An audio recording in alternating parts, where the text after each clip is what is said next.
Welcome to the Writers League of Texas podcast, conversations and presentations featuring writers and industry professionals talking about the craft and business of writing.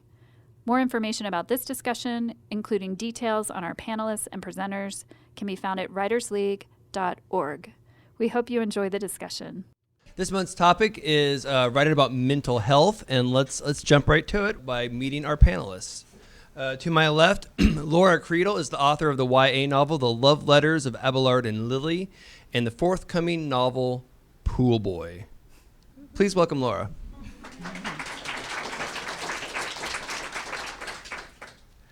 Sandra Goldman is a writer, teacher, and mentor, supporting writers to stand and reclaim their place in the lineage of writing. Her articles, essays, and reviews have appeared in Brainchild, Literary Mama, Babbel.com, The Rambler, The Texas Observer, Austin Woman, and the Austin American Statesman, among other publications. The working title for her memoir in progress is Mothering Mental Illness. Please welcome Sandra.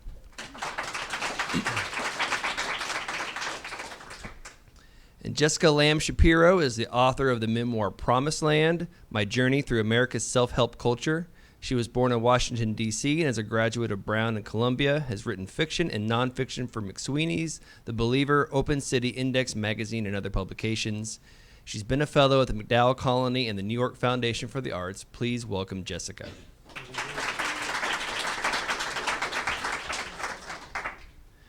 So our topic tonight, mental health, is super broad. It encompasses so much stuff.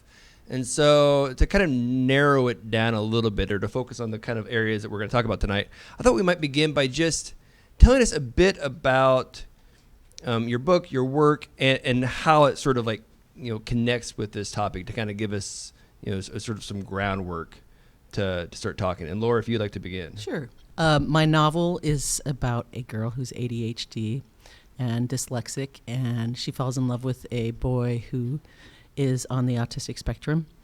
I am ADHD. I am dyslexic, so I actually kind of came in through the YA Own Voices movement, which was seeking to get people to tell their own stories wherever those stories led. My next novel is about a girl whose mother leaves her with a toddler and then doesn't come home. And there's a mental illness component in that one as well. So, so that's where my work is. So maybe almost 3 years ago, I was at the OCD conference, which is an annual conference for people with OCD. My daughter has severe OCD, or she had severe OCD. And there was a panel of filmmakers, both parents of kids with OCD, and one of the mothers said, I just finished this film project. When we decided to make this film project, my life was completely taken over by this anyway. I figured I might as well. And that stuck in my mind for many years. And then, and I've actually had written about it for a long time, but my daughter was young and I didn't want to expose her. So maybe almost 2 years ago, we ended up in a crisis situation, and we spent 1 year trekking around the country trying to get her treatment and save her life. So my book is about that. There's a lot of backstory, but it's basically framed in that 1 year, saving her life and then letting her go so she could save herself. So I wrote this book called Promised Land, and it was supposed to be about self-help in America, and it was supposed to be very humorous. My dad's a self-help writer. And, one of the things that self-help is so broad, but one of the things that it does try to tackle is mental health. And I think it does an especially poor job with mental health. Just because people are so different and you're not getting individual treatment, you're getting really generalized treatment. And then as I was writing, another fact about me is that my mother committed suicide. And I really did not see that the two things were going to be connected. It was like, I'm writing a funny book about self-help. My mother committed suicide. I definitely, it took me about 2 years to have this epiphany where I was like, oh, this is kind of the ultimate failure of self-help and also regular help. So all of a sudden it became like this more memoir-y project. So now I actually write a lot about suicide. It's not the cheeriest topic, but the I'm working on a novel now about a family that's dealing with the aftermath of a suicide, and it's also a comedy. You found a combination that works. I'm trying to make it work. So that we always stay with you for a moment, Jessica. So you mentioned your books about self-help, and your father was a self-help writer, and so you grew up knowing something about it, but also like your book is, I think this does something like a journey through America's self-help culture. Mm-hmm. What sort of research, or how did you sort of tackle that? Again, a very broad topic. How did you tackle that and begin to sort of immerse yourself I mean, in it was self-help? really hard just to figure out where to set the boundaries, because self-help now is not just books, it's tapes and it's conferences and life coaching. You know, it's just expanded so much. So I decided to go back kind of farther and narrow it a little bit so that I just wouldn't have to cover so much ground, because it just seemed impossible to fit it all into a book size. So I started kind of trying to find the earliest examples of self-help, and I found like 100 years ago a book called Self-Help that was really popular with the Victorians, and it was very similar to Chicken Soup for the Soul. So then I got really interested in like, oh, how do these things kind of connect over time? And it seemed like every single huge self-help book now had some precedent like 100 years ago, and people just have forgotten about it. So somebody just repackages it. And sometimes they'll even say, I read this book from 100 years ago, and I'm, you know, updating it for like a modern time. And then, you know, another funny thing I found is that a lot of Greek philosophy is now repackaged as self-help, like Epictetus and Marcus Aurelius.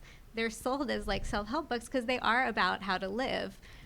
So it's such a weird topic. I never really felt like I could really corral it and say one definitive thing about the whole picture. So I felt like what I ended up doing was kind of trying to just bring in a bunch of different threads and then present them and hope for the best. You know, it's interesting, the idea that like you're given sort of like a survey of self-help literature, and because it is, you know, even in self-help that wouldn't necessarily seem to be connected to mental health, like even something as new as you know, tidying up, the new Marie Kondo show, like you know, it's about literally cleaning up your closet or whatever, but anybody who's ever done that knows there's a kind of mental health aspect to that. And Yeah, I think everybody on that show burst into tears at some point. yeah. And our attitudes in the last 100 years, to give your time frame, towards mental health have changed dramatically, undergone sort of multiple revolutionary changes. And yet it seems like some of the self-help sort of like culture and practices that you were finding have kind of stayed the same or have been repackaged. I wonder, what do you make of that? What did you find? And especially since you came to it perhaps from like sort of a humorous angle and then began to engage with it in a more personal way. Mm-hmm. What did you find about what you took from it or did not take from it? I mean, I found that I could go to almost any book, even like the worst, and I'd really tried to do this. I would find the books that just seemed like the most odious, worst books, like The Secret, and I would just try to find something that was good about it. And you could always do that. Like, you could always find a grain or a kernel of something in it that was good, and then just ignore the rest. And the things that were usually good were actually pretty common sense. But sometimes you're living your life and you kind of forget about common sense, and it's actually quite helpful to have somebody remind you, you know, of just some basic ideas that you probably learned as a kid. You know, like everything I need to know I learned in kindergarten. Right. It's not, to me, that's not a useless thing. It's actually quite useful. I think that sometimes the claims of it are quite overblown as to how much it can actually help you.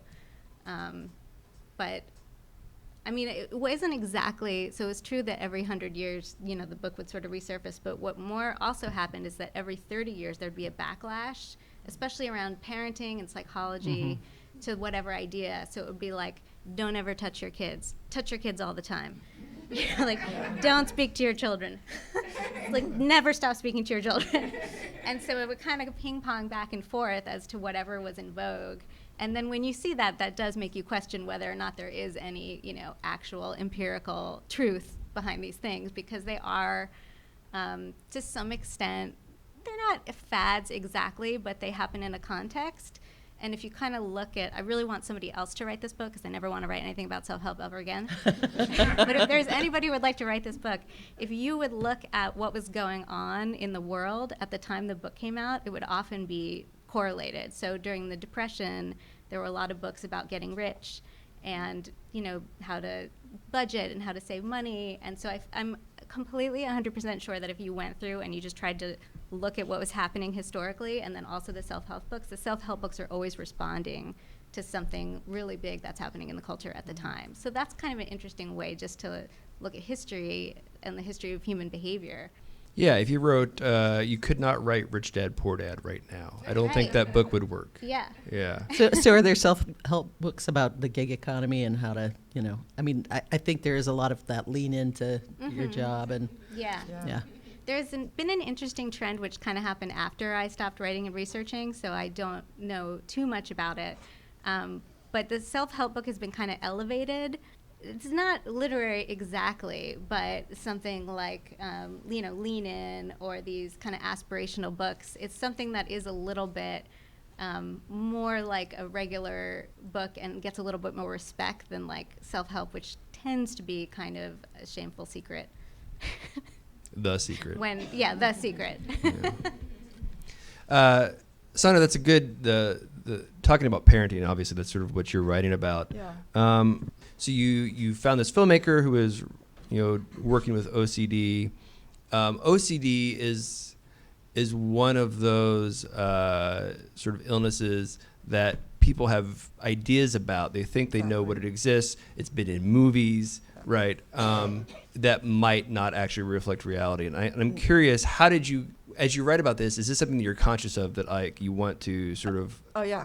Absolutely. So OCD is usually tossed up as a punchline to a joke or used as an adjective, and is understood to be something that's like about tidying up. And in fact, I heard somebody say something about hoarders. That we don't say hoarders, we say people with hoarding disorder, because hoarding is actually on the OC spectrum. It's on the same anxiety spectrum, and it's debilitating. So there's definitely that desire to educate and to advocate, to explain also, what we've been through.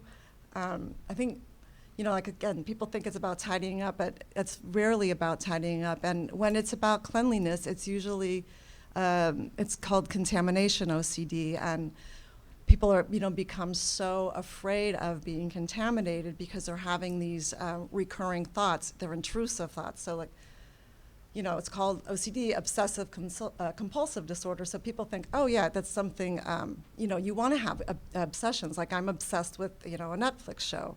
I'm obsessed with pole darks, that's really fun. OCD is really not fun because they're like dark, intrusive thoughts, and that tell you that cause the amygdala to go crazy and cause your fight or flight response to kick in, and also it's neurobehavioral. So there's a neurological element that then causes a behavior, and the compulsions that result from that become a trap. So people get trapped in their rooms. People are afraid to be near their parents because if they have harm OCD, they're afraid of harming them.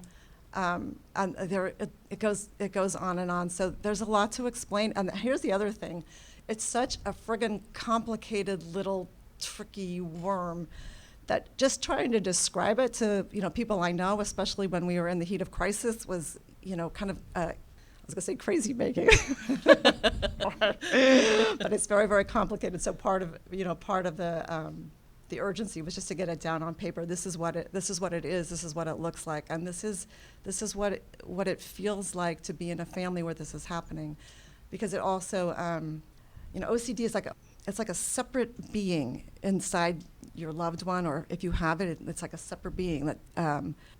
Well, actually, so what you're saying about it, the separate being, kind of leads me to my next question, which is, so like the title of your work in progress is Mothering Mental Illness, and so you're the observer, you're the caretaker, and I wonder about trying to describe what someone is going through there are ways to do it. You can like list symptoms, like at the end of like a medication commercial, Right. Right. Or you can reach for metaphor, like sort of like what Right. you're doing with like it's like a separate entity.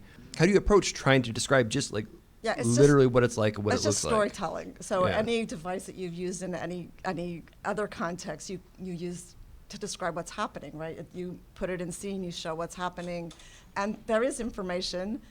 You try to, as much as you can, tuck that in to the story itself. Although my old friend and mentor Lee Gutkin used to say, information on a need-to-know basis. So as your reader needs to know, about medications or whatever's coming up in your story, you can tuck in that information. But yeah, try not to drone in on and on like a medical commercial on CNN at night.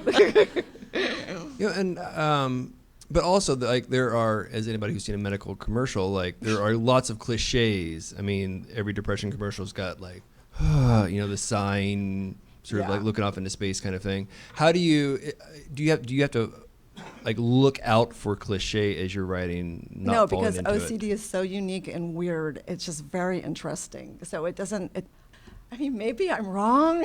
Maybe my book is riddled with cliches, but I have found that mostly I can just describe our experience and then maybe, explain what's happening, as best I can scientifically as well. Yeah, it's like I said, it's neurobehavioral, so the behavior is what I'm emphasizing.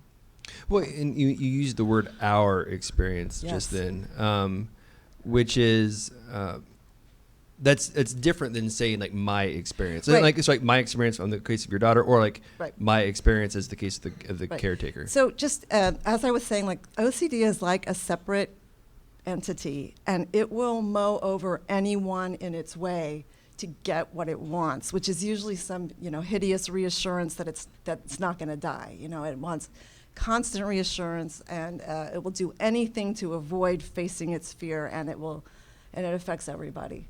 Yeah, and when it first comes on and you don't know what it is and you don't know what to do about it, you do everything wrong, and you f it up more until you learn how to address it. And so the whole family has to address it. And then for people who are adults in relationships, their partners have to learn what to say and what not to say.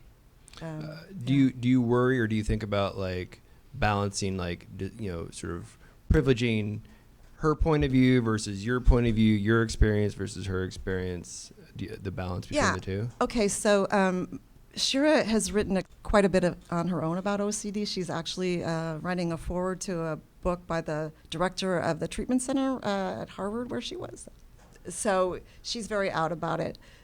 This story is in part her story, because without her and the OCD, there wouldn't be a story. But the arc of the story, the story covers her recovery. It covers her going downhill, kind of coming up, going way down. But it's my story. It's my story, what it was like for me. It's about parenting. It's not just about parenting mental illness. It's just about the challenge of parenting, how parenting can absolutely bring you to your knees. And, and how it makes you grow, what you're capable of. So, yeah. Yeah, absolutely. Laura, and different than Sandra, who's writing about sort of participating in it and observing, you're writing about, it's like My personal experience, yeah. being in the experience. And mental health and mental illness are they're sometimes peculiar in that you can't always see from the outside what is happening. So you're describing a mental state. Right. And how did you approach that? How did you describe or approach describing ADHD and dyslexia and autism?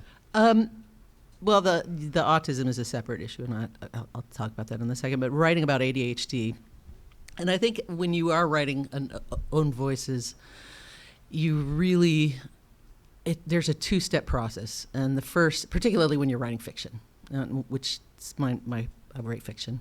I'd love to write nonfiction. I'm so impressed, but I'm a fiction writer. So I always feel like you have to embrace an authentic experience and write about it first person and just, dig in. But that's always, I mean, I read a lot of work by people who are, say, depressed, or it's always so intensely personal.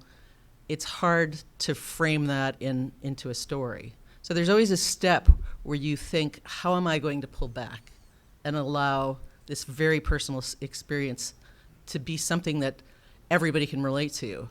And I think there are many ways to do that. For me, I've always pulled back a little bit, and I'm a little funny about stuff. I mean, I see the humor in things, and it's kind of a dark humor. But I do think you take incredibly personal experiences, you write them, and then you put a filter on it, because it's very hard to read something that is just a personal story of a mental state that's, not everyone shares. And then you said, what about autism? You said that's a different. Oh, well, it's funny. I started writing this book about ADHD, and I did get some interest. And I had this tiny little character in the corner who was sort of it wasn't really even a love interest. It was just somebody who was interesting to her. And I thought how interesting it would be. She's ADHD. She's like me. She talks very fast. She thinks a mile a minute. She doesn't necessarily stop to think what she's saying. And what it would be like for her to deal with somebody who was sort of the opposite end, wasn't able to necessarily carry on a conversation in real time. And so I had this kind of relationship between these two, and every time somebody read it, they would go, more of him, more of him, more of him. So, and then, I got an agent, and he was like, romance. So, So, I didn't consider myself a romance writer, which actually I think is a very good way to go into writing romance, because you avoid the cliches. Like, I had I'll tell you a story. I actually got into pitch wars, and I worked with a romance writer because she loved the story, and they went all the way through. By this time, I'd gone through several revisions with beta readers, and she went all the way through, and she was like, they never kiss. And I'm like, he doesn't necessarily like to touch, so... And she's like, it's a romance, they have to kiss. And I was like, okay. So, and I had them talk about it, and it's an issue with them. And yeah, so I had to really think that through, and how that would authentically arise in their relationship. I couldn't just violins and sunsets and go, no, we're going to kiss because it's a romance. So, but when it came to his character, I got a lot of beta readers, and I have a family member who is on the autistic spectrum and high functioning, and so I had awareness, but I really, and I think when you write out of your own experience, you really have to respect that, and you have to ask advice, and you have to look at people and say, what am I doing wrong? And I was actually mostly through, I think I'd already had my agent, and we were sort of on the way to being published. And I had a reader who was the mother of a son who was a teenager, who was on the spectrum. And she said, I love this, but I'm so disappointed. And I was like, why? And she said, he's always on his best behavior. He never has a meltdown. I don't think she really loves him. Because she has never seen him melt down, and she's never dealt with that. And, the first time he melts down, she's going to be out the door. And I was like, well, okay, I have to go back and write this scene where he melts down. And she's very ADHD about it, so it's not like she understands. They have a very difficult time. And that was a very hard scene to write, because I had to dig into what would be her way to respond that would probably be authentic and not great and very impulsive. So, and that was one of the hardest scenes in the book to write, and it was probably the last scene I wrote, because I felt like I had to respect that wish to have. She wanted a book that her son could go, yeah, you can find love. It's out there, and I wanted to honor that. It's a good reminder that when we think of genres or certain stories that come up again and again, like just like a love story, yeah, the default characters are almost always neurotypical, right? They're gonna be just normal, Less high and less now, functioning. and particularly in YA. Well, Right. Yeah. And so that's what you're cutting. You're introducing something new, and it's interesting to think of when your characters are not when they don't sort of like follow the standard. Yeah. How that changes the story and Yeah. how you sort of move with it, in and out of it. It got me out of writing teenage sex scenes, which I didn't want to do. So I was like, sweet. We worked up to one kiss, and that was good.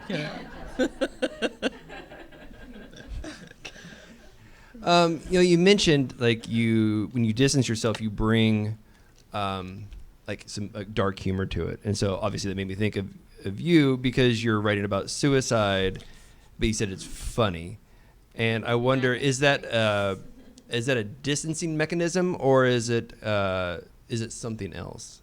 I think in my personal life, it's a distancing mechanism, and has been in the past when I'm writing. Now I'm trying to make it both a leavening effect, and also, like, one thing that I don't like when I read about depression, mental health issues, is that there's not a lot of variation in the way that people experience it. And my own experience with depression and other people that I've seen, there's just so many different ways to be depressed. Like, everybody has their own special way that they go about it. And yes, some people are super listless, and some people have a lot of energy, and some people drink a lot. And, for me, I'm always interested in, when I'm dealing with something that I know is common, to find what's unexpected about it. As part of my book, I met a woman whose sister had been killed, and she had gone to a homicide survivors group, and I said, "Oh my God, what was that like?" And she said it was hilarious. She was like, "Those were the funniest people I've ever met in my life." And that was not what I was expecting. But then she talked about it a little more, and it kind of made sense because it is a coping mechanism, and it is a way to deal with it. And sometimes when something so horrible happens, all you can do is just throw your hands up and just be like, this is absurd. And so I like to kind of try to show that there's just a range of emotions within sadness or within trauma that don't always hew to what is expected.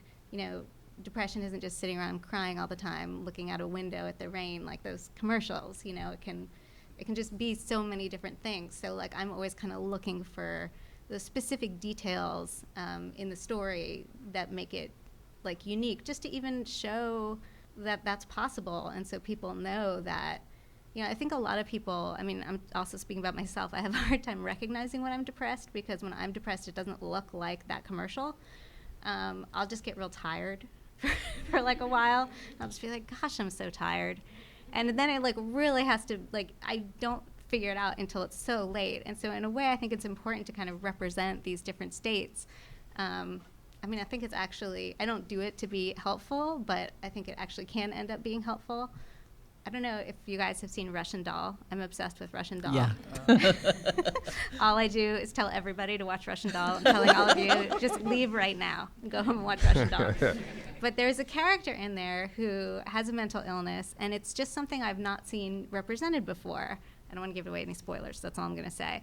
But it was something that I recognized from somebody that I knew in my life. And the feeling of relief that I got from seeing that represented was so immense. Like, I just felt amazing. And then literally since I watched it, I've been going around telling everybody how great it is. And probably nobody else is going to think it's as great as I do because they didn't have that personal experience reflected. But I just had gone, my whole life never seeing that particular kind of behavior exhibited before. And there's something really amazing about seeing it and just feeling like less alone and less isolated in your own experience. So. Laura, did you have that experience? You mentioned that somebody told you like they wanted their son to see the potential for how he might live in life in your book. Yeah. Was that an experience that you had where people would say, "I'm so glad," or it's yeah, refreshing? The thing is, there are not that many novels about ADHD. It's kind of, and you were talking about OCD and how people say, "Oh, I'm feeling OCD." It's kind of the same thing with ADHD. It's like everybody has a moment where they forget where their car keys are, or everyone has a moment where they just have to clean up. But it's a different thing entirely, and it is also neurologically based, and because it's kind of flown under the radar, particularly in schools, and we tend to think, well, there's a drug, take the drug, fix the problem, and it doesn't really get at how schools don't do a great job of accommodating kids. And so, one of the most gratifying things is going to kids conferences and having people come up to me and say, "This is me. This is me," and I don't think they've had that experience. I had a girl. I was in Houston, and it's funny because I always know that I'm talking to an ADHD kid when there's like all enthusiasm, no punctuation. Like I get these emails from people and they're like, "Oh my gosh, blah, blah, blah, I just love this, and let me ask you, and then I have to know about this," and I'm like, "Okay, you're of me." But I had this girl come, and she really was younger than my target audience, but she came up to me and wanted the book signed, and I was like, "Oh, hi, who are you?" And she said, "I've read your book 3 times." And I was like, "It's been out a month?" And I was like, I there are other books out there. and then I was really curious. I was like, "Why have you read it 3 times?" And she said, "Well, I get to the end and I just start over." And I'm like, "Okay, why do you do that?" And she said, "Because I'm not alone in my head when I'm in her head." And I was like, "Okay, that's why I wrote the book." I was going to ask, because so much mental health and mental illness is on a spectrum. Yeah. And certainly even experiences like suicide, there's a wide range of circumstances and experiences, and so it would be I could easily imagine a situation where somebody would come up to you and say, like, that wasn't my experience.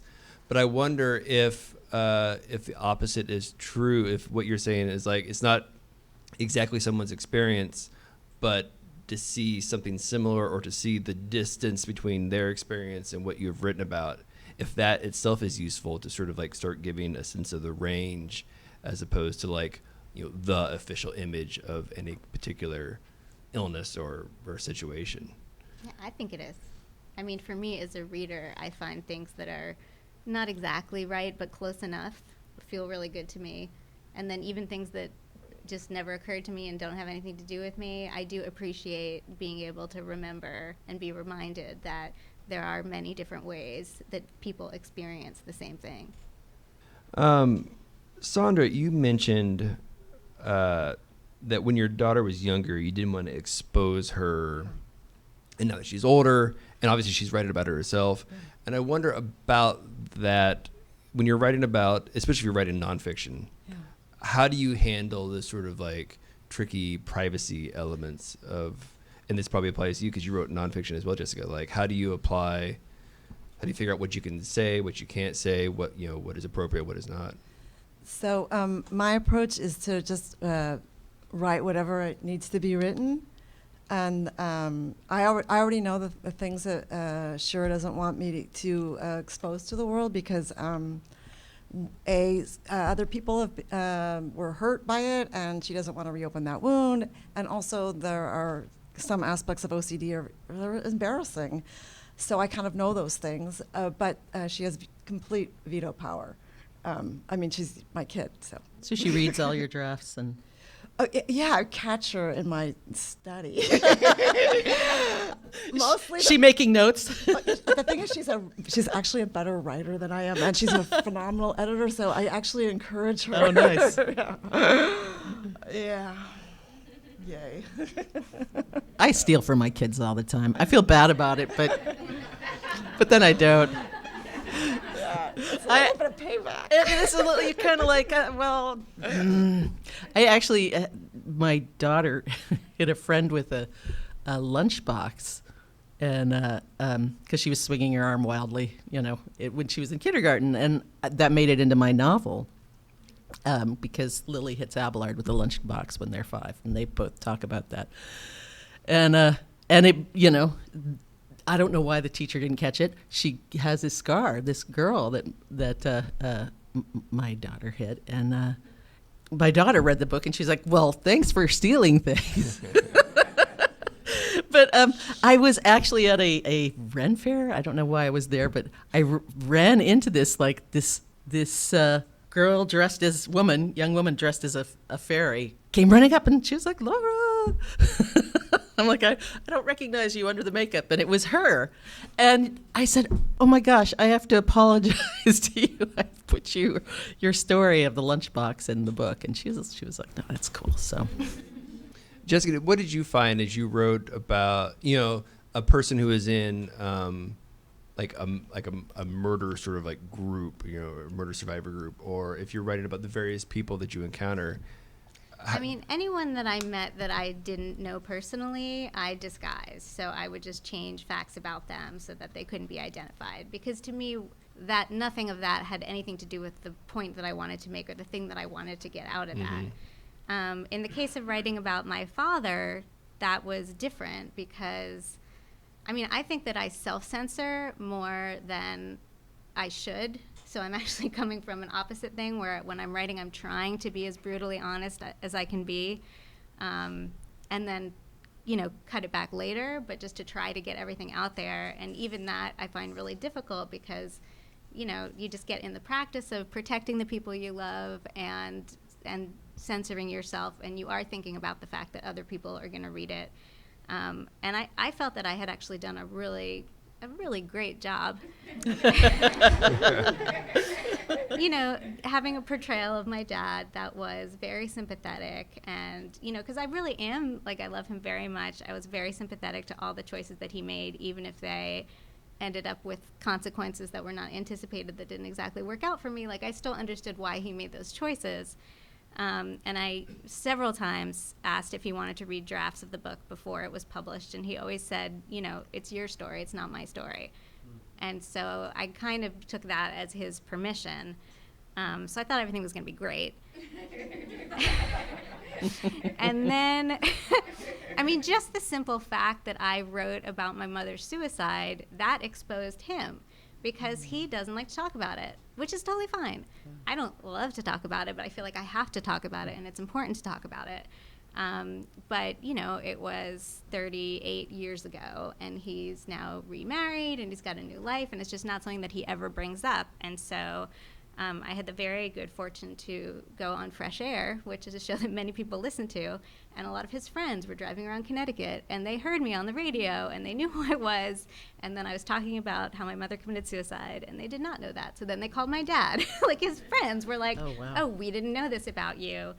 And even though it wasn't a terrible thing, and, it's true, it happened, so I don't feel terrible about saying something that's true that actually happened. That's not even extremely detailed. It's just a fact.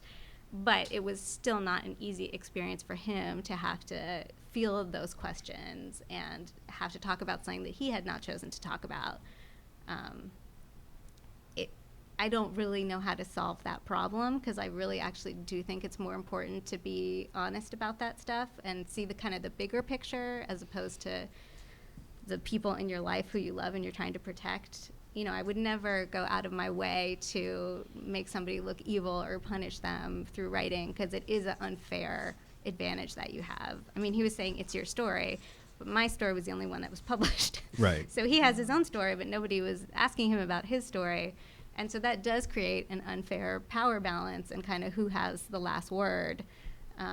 But I'm not sure that there's really anything you can do about that if you want to write about your own life and if you want to try to be as honest and transparent about it as you can. Well, I wonder about that balance, and this applies to all three of you because, and it really applies to writing about anything and not just mental health, which is you can describe characters or real people at their best and at their worst and in many places in between. And you sort of have to decide where to fall and when to sort of self-censor perhaps or just leave aside and when to sort of dig in. And, and sometimes it's better to dig in because you were missing something in your story because it wasn't there. Other times you're like with your daughter, that's just not something that anybody needs to know. It's Right. private and it's your own. How do you find that balance? Because, certain details from when it's bad are necessary to tell the story. The same is true for when it's good because it's not always bad. How do you find the balance? How do you know to use your rule, Sandra, about as much information is needed? How do you know what level of detail or what kind of detail is needed? I don't know. There's honestly, no easy answer? Yeah, I don't really know. But you hopefully you have good people reading for you, and they point out where they don't understand something, or so that's really been it for me. It's in terms of exposing people, exposing their faults and mistakes. You just try to make yourself the fall person. Mostly it's all the really unuseful things that I did and the many mistakes that were made. My husband had some mistakes too, but I tried to go easy on him. Yeah. Yeah. I guess I have a different take on that as a novelist. I think you start digging and you find stuff and you're like, whoa, where did that come from? And when I was working on this, it was just a very personal story. And I wrote this scene with her father, and her father's not living with them. And I was just like, well, then we don't have to pay any attention to him. But I started writing about him, and then my agent, when he read the draft, he was like, the father is completely unresolved. And you got to revisit this. It's like a really fascinating open thread. And I started writing about it, and one of the first stories in the book is really actually from my own life with my own father. And I realized, and I had never really thought about this because my father's been dead for a while. He was very ADHD. And he kind of came off, he was a very smart man. He never finished anything. He had 5 different degrees. And he kind of came off as a buffoon. And I think it was because he lived in a time where, if you couldn't make sense of time or get your work done, or, you were just kind of lighthearted about it. And people just went, well, that's just who you are. And it forced me to think about him and our relationship in a way that I hadn't. And it was kind of painful because I think I had always gotten into this narrative of him being a buffoon. And I saw myself in a way, and I never had a chance to talk to him about that and his experience. And he had this experience before anybody ever knew what ADHD was. And, if I hadn't written a novel, I wouldn't have had to have all those painful thoughts. But that's what novel writing does for you. It forces you to dig into something. And that's kind of when you're doing good work, is when you dig into something and it feels kind of uncomfortable, because it's an experience that a lot of people share, I think, when you get to that point. Jessica, it sounds like you had, a kind of similar experience, even though you were digging into self-help, and then you realized that there was a connection there that you hadn't previously made. With your mom's suicide. What about the experience led you to connect those two things? How did you, what about sort of studying that and thinking about it led you to that connection? I mean, when I first, I sold my book on proposal, so I hadn't written it yet, but I'd written some sample chapters, and I talked to an editor who I really liked and wanted to work with. And I felt so comfortable with her that I just started telling her my whole life story. So I told her about my mother's suicide, and she said, oh, well, you should definitely put that in the book. And I just was like, I don't think I want to do that, and I don't even get it. She just completely immediately saw it. I guess that's why she's an editor. But I really, honestly, I was so blind to it. I thought it was kind of a crazy idea, and I was very sure that it was something I absolutely was not going to do. So she passed on the book and didn't buy it. And then a few years later, I kind of, maybe the seed was planted by her, but it really hit me pretty hard that I was just being completely avoidant, and that this kind of had everything to do with what I was writing about, and really was the backdrop that made it all meaningful for me, because otherwise it was just kind of a book about people trying to help themselves, and there wasn't, like, where was the stakes for me? Like, where was it meaningful for me? And that was absolutely where it was for me. And so it totally changed the book, I think, into something that was, at least to me, much more interesting. But you know, the brain is so weird. It just chooses to reveal things to you at very inopportune times, not on a good schedule, not helpful for publishing. Like, sometimes I just have to be thinking about something for a really long time to figure out something that in retrospect is really obvious. But I just do such a good job at, like, you know, being in denial, I guess, that I try to be forgiving of myself about it and think that, like, when I'm ready to see those certain connections, then I'll do it then, you know, because I really do feel, looking back, like, oh, it would have been really nice to work with that editor. But I also feel like for whatever reason, I just wasn't capable of opening up about that at that time. I suppose that some of the coping mechanisms that we use for good or for ill to get through, you know, the day might not necessarily be great for writing. Yeah, they're terrible for writing. Yeah, because the idea with writing is you want to be, like, completely free. You know, you want to say whatever you think of, all the off-the-walls ideas, like, have hideous people doing hideous things, or, you know, and then in your life you're just, like, trying to look like a normal person, and, like, you're not, you know, mentally ill, and you're doing your grocery shopping, and, like, so those two things, it's hard to kind of navigate between them. I mean, I even have trouble sometimes if I've been writing the whole day, just going out and doing an errand, because I really feel like I'm pretending to be a normal person. Yeah. And then It's I just feel like in your everybody writing can cave, tell that I'm not a normal person.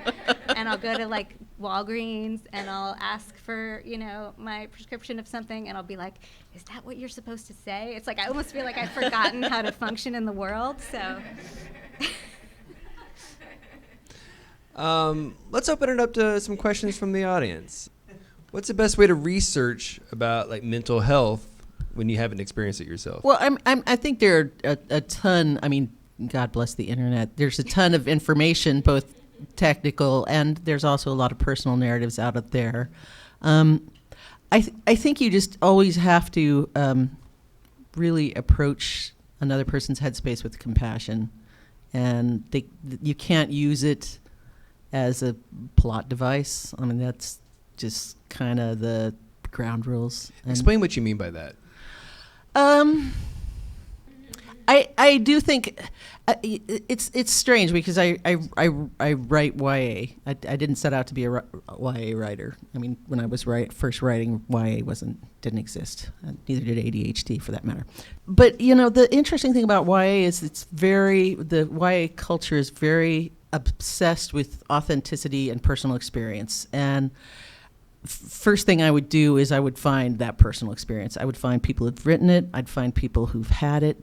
And then I kind of have to say, you have to interrogate yourself about why you want to write out of your own frame. And there are reasons to do that. There are good reasons to do that at times. But there are also good reasons not to. And that's something that's kind of a personal decision you have to make for yourself. But, you know, I do think that doing a lot of research before you jump in is good. That sounds like a really discouraging thing to say, and I don't know what you're writing. I'm a personal believer, and this is fiction, that you throw it at the wall, rough draft, you know, and then you dig back and figure out, why did I do that? Why did I want to do that? What did I want out of this character? How are they functioning for me?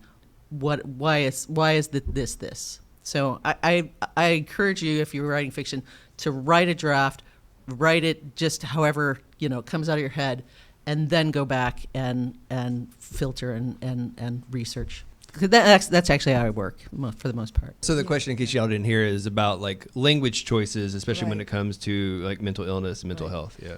So, you know, we are all multidimensional, and so obviously, we reduce a person to their label. It's just unfair, and it's demeaning, and it's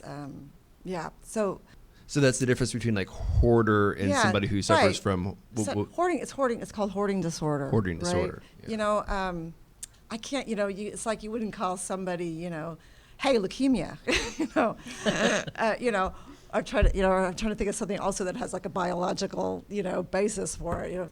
No, I think it's fine to be obsessed with things, but because actually in the OCD community, they don't really talk about obsessions. They talk about intrusive thoughts or unwanted thoughts that come. We all have them, right? Weird things, and but because our neurotransmitters work well, they sort of take the weird thought and bring it away. But if there's not enough serotonin, or we don't know all the reasons why this happens, the thought just repeats. And it repeats and repeats. So it's more of an intrusion than an obsession.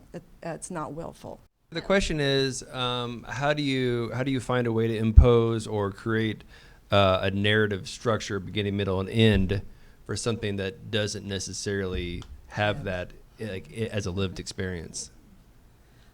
For me, it was a matter of when we had a story to tell. I mean, I wrote a lot about our experiences over the course of many, many years, but it really wasn't until I could see the light at the end of the tunnel. I knew we were on the right track. I knew we had the help that we needed. I knew my daughter was, taking responsibility for her own mental health, and at that point, I knew I had a story.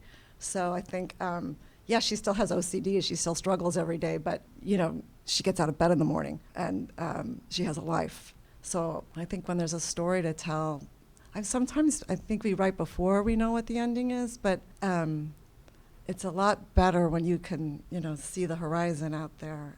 I mean, to some extent, it's a lie. Like you put an artificial end on something so that it can feel resolved. In my case, I wasn't really writing about like suicide as a social issue. I was writing specifically about my ability to talk about it with my father. So that was a very short kind of arc within the book that did have a beginning and a middle and end. But it's not like we stopped talking about it after, that final scene where we finally are able to talk about it together. And there's still times when we're not able to talk about it together. So it kind of goes back. So partially it's artificial, but it can feel still complete. But I think it can be annoying to readers sometimes, that's you just can't ever tell the whole story. The book is not long enough. You don't want it to be that long.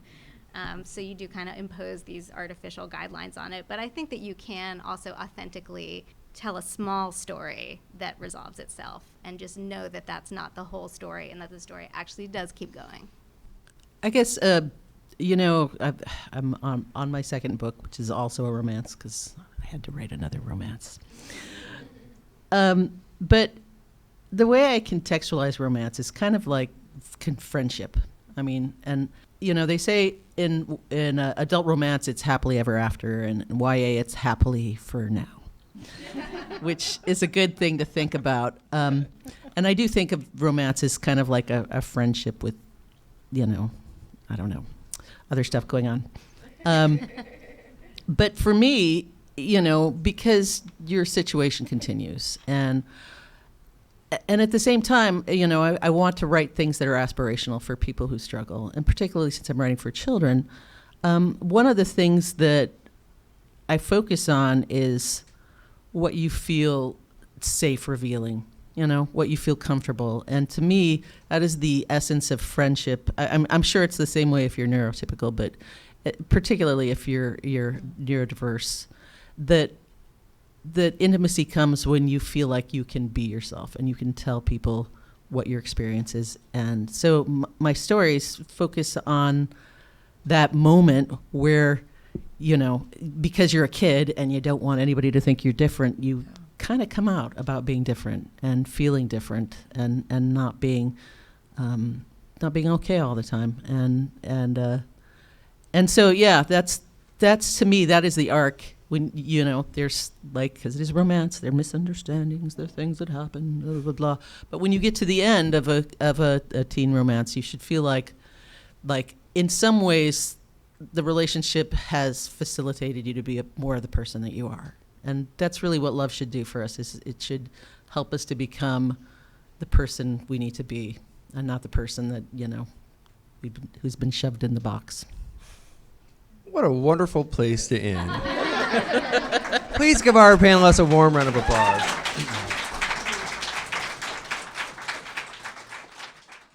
This has been the Writers League of Texas podcast. For more information about the Writers League of Texas and our many programs and services for writers, visit our website at writersleague.org. Email us at wlt@writersleague.org or give us a call at 512-499-8914. Thank you for listening.